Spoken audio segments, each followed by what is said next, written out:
Bueno, muy buenos días. Primero, tenemos que felicitar a las personas, todos los artistas técnicos, todos los trabajadores, toda la gente que hace el teatro por el Día Internacional de este arte que se celebra hoy. Y a propósito de ese día, pues hemos convocado aquí en la sede nacional de la UNIAC un panel que va a tratar acerca de un tema que ha sido bastante comentado por estos tiempos. Es acerca de la resistencia, que es un término que no le gusta a muchas de las personas que están en el panel, el arte de resistencia que ha sido, es y será el teatro. Asumiendo de que estamos estamos hablando de un arte básicamente presencial, esta pandemia pues ha influido muchísimo en las prácticas habituales del teatro. Voy a presentar a las personas que participan en el panel. Aquí está Marilyn Garbey, que es teatróloga, crítica teatral y es la directora del Centro de Documentación, doctora María Lastayo, del Teatro Nacional de Cuba. Vivian Martínez Tavares, crítica, investigadora, editora, directora de Teatro de Casa de las Américas y también de la revista Conjunto, de ahí de Casa de las Américas, y Norge Espinosa, que es teatrólogo, dramaturgo, crítico teatral. Y la primera pregunta, o la primera provocación que de alguna manera vamos a poner sobre la mesa, es precisamente esa naturaleza del teatro, que se supone que es un arte esencialmente presencial. Pero en estos tiempos no puede concretarse de ese modo. ¿Hasta qué punto estas nuevas circunstancias han hecho que haya necesidad de reinventar ese arte? ¿Hasta qué punto es legítima o son legítimas estas nuevas fórmulas para acercarse al arte teatral? Va a hablar Marilyn primero. Buenos días y felicito a todos los teatristas y también a los espectadores que, como sabes, son parte imprescindible del acto teatral, del acto escénico en general. Hoy es el Día del Teatro, es un día feliz, a pesar de que vivamos confinados, manteniendo la distancia que permite salvar la vida, cuidar la vida, la nuestra y la de nuestros semejantes. Yuri, la pandemia ha exigido la distancia física entre los seres humanos, pero la necesidad de hacer teatro no ha cesado. Yo creo que mirando las redes se puede tener detalles, evidencias muy claras de la necesidad que tienen los teatristas y los espectadores de volver al teatro, de volver a encontrarnos, de respirar juntos, de llorar, de disfrutar, de padecer, de pensar todo lo concerniente a la vida humana a partir de la propuesta que está en la escena. Y a partir de ahí, como siempre, el teatro se ha reinventado. No me gusta mucho esa frase, repensar, resistir, reinventarse, porque de tanto escucharlo, de tanto leerla, a veces se crea un lugar común, pero no es un lugar común. El teatro es el arte del convivio, como diría el maestro Jorge Duati. Y yo creo que esa utilización de las redes sociales, de las páginas de Facebook, de utilizar la televisión, la radio y cuanto medio haya sido posible utilizar para mantener viva de alguna manera, de muchas maneras, el espíritu de diálogo que propone el teatro ha sido una constante a lo largo de estos casi 2 años que llevamos encerrados.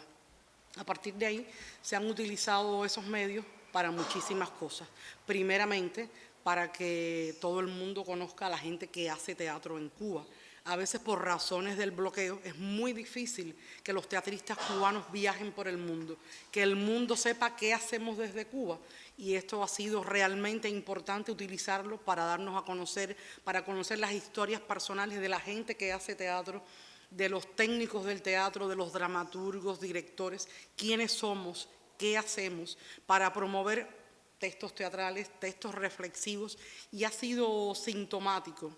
y un buen síntoma que los actores, directores que habitualmente no reflexionan en voz alta, que no comparten sus reflexiones, lo han hecho en esta pandemia. Por ejemplo, pienso en una persona como Rubén Darío Salazar,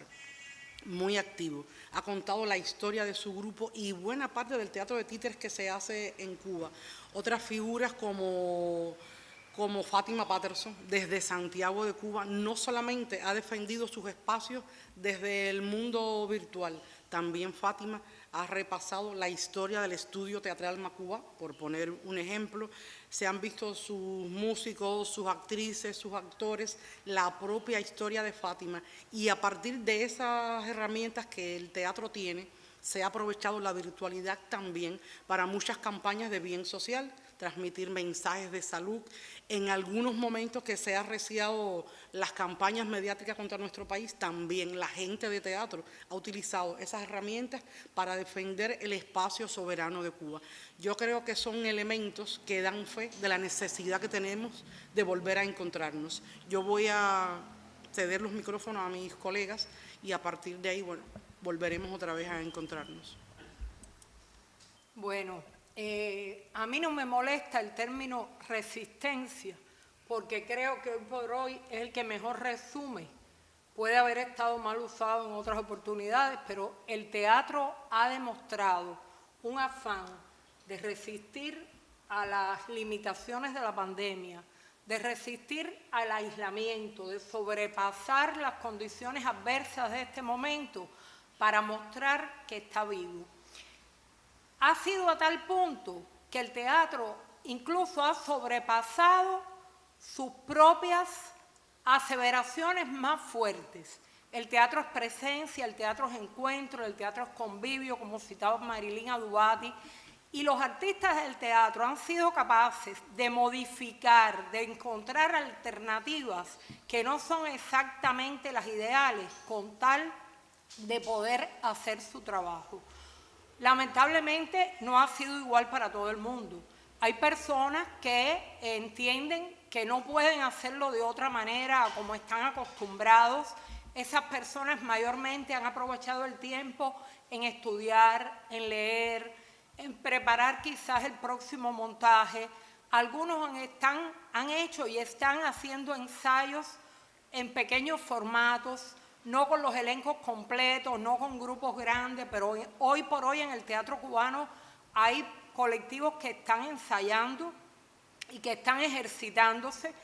pero lo que hemos visto por las redes en este año y un poquito más que llevamos en el aislamiento, con la salvedad del momento en el medio que pudimos tener un respiro de poder asistir a las salas, lo que hemos visto, decía, ha sido de una variedad impresionante. Se han transmitido obras en streaming, se han creado unipersonales, se han creado espectáculos a distancia con 2 actores o 3 actores desde distintos puntos gracias a un WhatsApp o u otro tipo de tecnología. Se ha hecho teatro en la calle y en los espacios públicos. Y este año está celebrando 50 años el Grupo Cultural Yuyascani de Perú, uno de los grupos emblemáticos del teatro latinoamericano. Y Miguel Rubio insiste en que hay que ver el espacio público no simplemente como el teatro de calle, sino explorar los espacios públicos para crear y para diversificar las formas de encuentro con la gente. Ellos mismos lo están llevando a la práctica por estos días, porque aunque el cumpleaños es el 19 de julio, desde mucho antes han empezado a hacer distintas acciones. Ha habido también una profusión de concursos. Desde Brasil se convocó a un libro extraordinario. Lo que resultó del concurso fue un libro extraordinario, un concurso llamado Escenas de Confinamiento, para América Latina y más allá. Participaron 365 dramaturgos con obras breves y finalmente resultó un libro con 50 y tantas obras de no más de 10 cuartillas. Y vale la pena leer ese libro que está en las redes para los interesados, porque hay aproximaciones de todo tipo, costumbristas, de debate ontológico, de cuestionamiento de la propia naturaleza del teatro, de la tecnología, de todo eso. También hay que tener en cuenta que el uso de las redes por el teatro o el uso de la tecnología dentro del lenguaje teatral no es nuevo. Hace mucho tiempo que el teatro se apoya del video, se apoya de cuanto medio tiene a su alcance, y esto no ha hecho más que diversificarlo y volverse una alternativa más protagónica, de la cual yo creo que el teatro saldrá definitivamente fortalecido por lo que ha sido esta experiencia. Nosotros en la revista Conjunto hicimos una encuesta en el número 197 a raíz de la situación del teatro en condiciones de pandemia, donde participaron 27 artistas.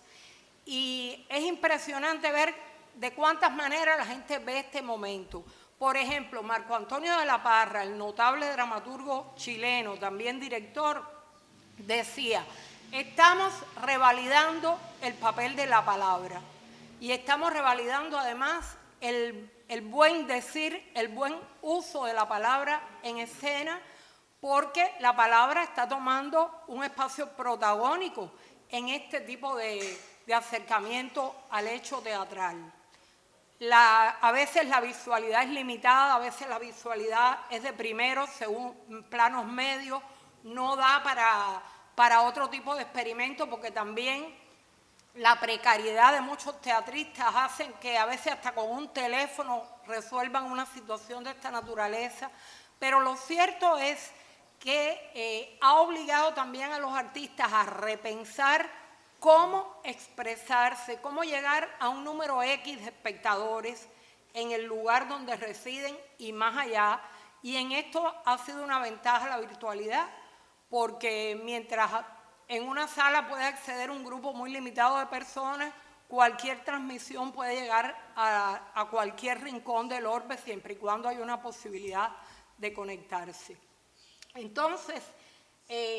todas estas acciones yo creo que demuestran eso, el interés de los artistas por estar. Marilyn Garvey citaba a Rubén Darío Salazar, nuestro director del Teatro de las Estaciones en Matanza, que yo creo que ha sido quizás el récord que hemos tenido nosotros de participación en las redes de todas las maneras posibles, pero también, afortunadamente en Cuba, disponiendo de una televisión estatal, la televisión se ha hecho eco de algunas de estas experiencias, han aparecido nuevos programas en función del teatro, se han llevado a la pequeña pantalla puestas en escena notables que se habían puesto en las salas y que ahora vio un número de espectadores que en las salas no accedió a ellas. Y yo creo que lo que no podemos es nunca conformarnos, ni equivocarnos y pensar que lo que estamos viendo es teatro. Lo que estamos viendo es una mediación, pero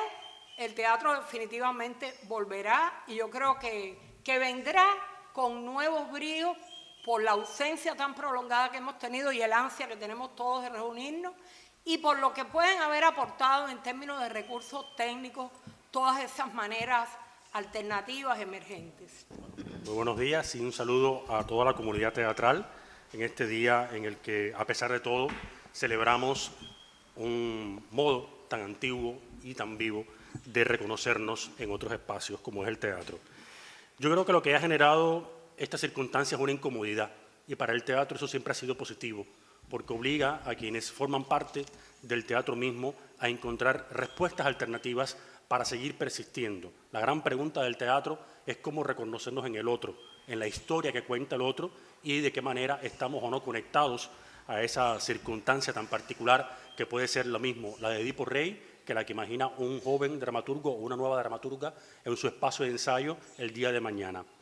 Y en ese sentido, creo que a todos nos dio un gran aliento durante el brevísimo momento en que, por desgracia, pudimos volver a ver espectáculos teatrales a fines del año pasado, cuando se reabrieron algunas de las salas porque había bajado el número de contagios en nuestro país y se abrió con todas las medidas correspondientes y nunca hubo un caso de contagio, por cierto. Durante esas representaciones, según sabemos, se abrieron las salas nuevamente y se subieron en escena espectáculos que mostraron la calidad y la diversidad que la escena cubana todavía puede mostrar y que ojalá siga mostrando. Se pudo ver desde las nuevas propuestas del Ciervo Encantado en su sede de Línea 18, o una obra como Ecus, dirigida por Jan Martínez Gamboa, volvió a escena Las amargas lágrimas de Petra Foncán, del Teatro del Público. Se presentaron otros espectáculos en esa sala tan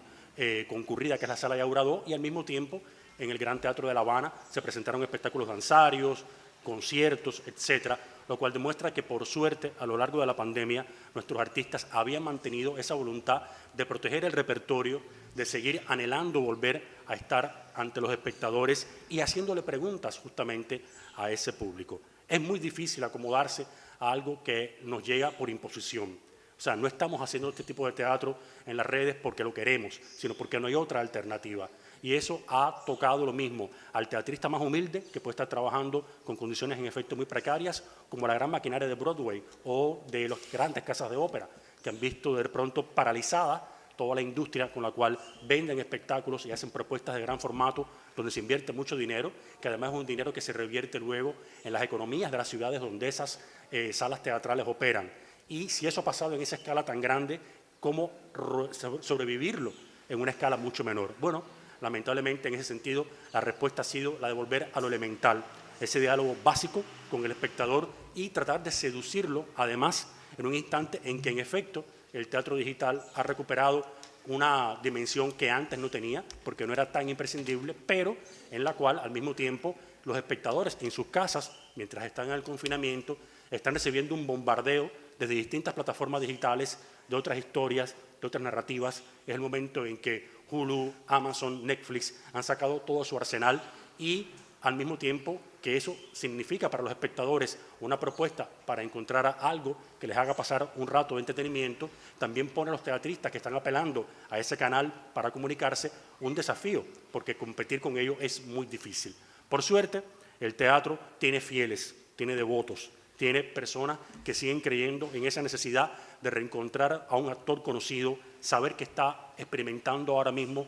una compañía llamativa o un director interesante, y a partir de ese canal de comunidades, de pequeñas micropolíticas, también se han salvado muchos espacios. Hoy por hoy se conectan a ver una obra teatral que se presenta a streaming o online, gente que primero que todo conoce esa compañía y que luego puede regar la voz para que además ayudemos a esos teatristas a sobrevivir en contextos económicos muy complicados. Aquí en Cuba, en ese sentido, hemos estado muy protegidos, porque se han protegido los salarios, incluso en los momentos en los que, por supuesto, ha habido representaciones, pero yo creo que eso arroja una pregunta mayor, que tiene que ver con cómo volveremos a las salas, y sobre todo, mediante qué poéticas, qué políticas y qué dinámicas volveremos a las salas. En el momento actual, Cuba se encuentra azotada por distintas circunstancias que nos hacen pensar, querrámoslo o no, en términos de resistencia. Y también dentro de ese concepto está el replanteo y el rediseño de todo el trabajo teatral que implica en nuestro país seguir defendiendo un arte que cada vez para mucha gente es más caro y que lamentablemente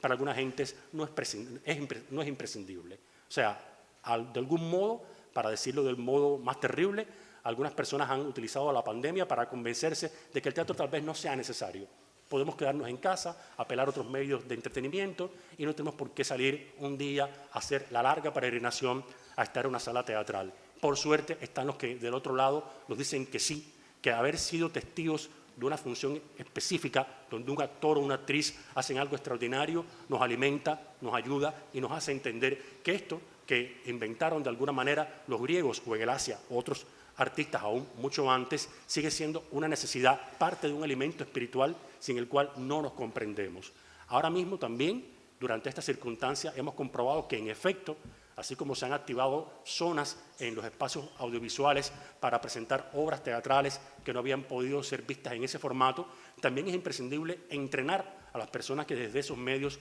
quieren acercarse al teatro, cosa que era muy necesaria en nuestro país, porque ahí también hay un arsenal de artistas, de talento, que pueden volver a ser vistos en la pantalla de un televisor como una necesidad extraordinariamente lógica, pero que también adaptar el teatro a esos medios requiere cierto tipo de gramática, cierto tipo de sensibilidad que en Cuba se ha perdido mucho, en un país donde alguna vez hubo una tradición de hacer teatro para televisión y que luego se perdió. Y a veces hemos visto montajes excelentes, muy mal grabados para televisión, muy mal filmados, muy mal editados, que también nos han hecho daño, porque el espectador puede sentir que lo que está viendo no es ni remotamente lo que pudo haber sentido en una sala teatral ante espectáculos muy valiosos que por suerte ahora han sido filmados, pero que han quedado a medio camino entre el proyecto que se había anunciado y lo que se ve finalmente en pantalla. Y eso creo que lleva a un diálogo mayor que tendrá que poner en conversación a muchas instituciones para entender cómo sobrevivir en este momento, cómo aprender los unos de los otros y cómo establecer espacios de diálogo y debate, donde también la crítica pueda fundamentar el por qué establecer una jerarquía en la cual sea importante que un espectáculo en particular llegue a tantos espectadores como pueda hacerlo a través de la televisión o una función streaming. O sea, que esa resistencia de la que hablamos también implica nuevas discusiones.